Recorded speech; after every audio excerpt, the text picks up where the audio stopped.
Ici, dans l'ancienne école technique officielle de Kigali, un terrain de football érigé comme symbole de l'abandon du Rwanda par la communauté internationale.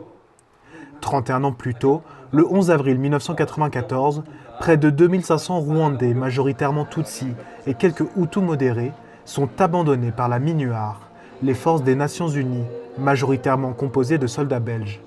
Ce jour-là, dans la foule, Pascal Nyansenga, 10 ans à peine.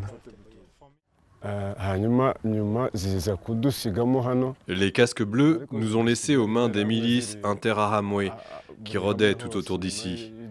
Ils aiguisaient leurs machettes, brandissaient les gourdins.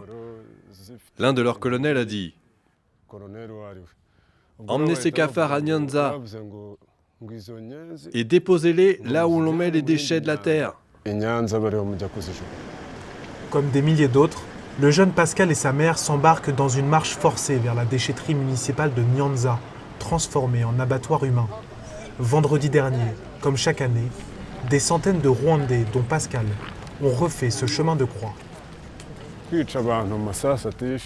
Ici, quand ils sont venus achever les survivants, les tueurs ont éventré ma mère à la machette et ils lui ont enlevé le bébé qu'elle portait en elle. Je me suis enfui car je ne voulais pas voir les horreurs qu'ils lui faisaient subir. C'est la dernière fois que je l'ai vu. Dans sa fuite, Pascal tombe miraculeusement sur les rebelles du Front patriotique rwandais. Chaque année, il se recueille ici sur les tombes anonymes du mémorial de Nyanza.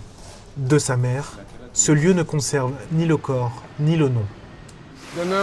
Même si le nom de ma mère n'est pas écrit sur cette stèle, il est écrit dans mon cœur. La commémoration du massacre de Nyanza s'inscrit dans une actualité géopolitique tendue, quelques semaines seulement après la rupture des relations entre le Rwanda et la Belgique. Les massacres qui ont eu lieu à Eto et ici à Nyanza sont une preuve évidente de l'abandon du Rwanda par la communauté internationale et de comment les forces belges ont pris leurs chiens et ont laissé derrière eux des humains voués à la mort. Nyanza, symbole de l'abandon, mais aussi jardin de la mémoire. Derrière cette liste de noms, d'innombrables anonymes, fantômes du passé, dont seuls les témoignages immortaliseront la mémoire.